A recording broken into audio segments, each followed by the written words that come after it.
नमस्ते साहब। तुम जानना चाहते थे ना कि कौन सी लड़की है जो तुमसे शादी करना चाहती है? हाँ। ये है वो लड़की।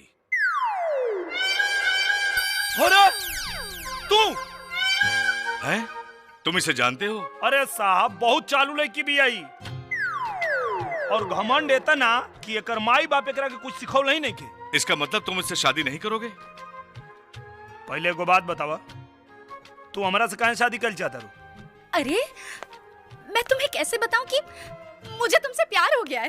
अच्छा, वो दिनवा जब गोदी में उठैले रहनी तो गधा लागत रहनी और अब फांसी पे लटके वाला बानी तो सलमान खान बुझाता नहीं।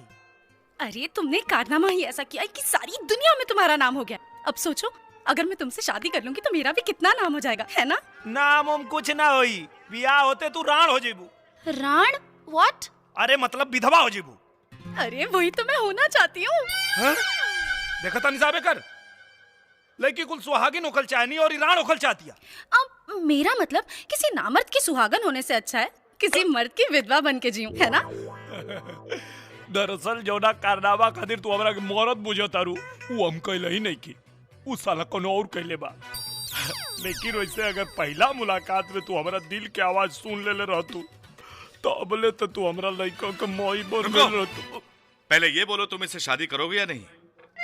साहब सुन ले बानी कि शादी के लड्डू जे खाला उहो पछताला, आ जे ना खाला उहो पछताला। हम ई लड्डू खा के पछताइल चाहता नहीं, हमरा के शादी मंजूर बा।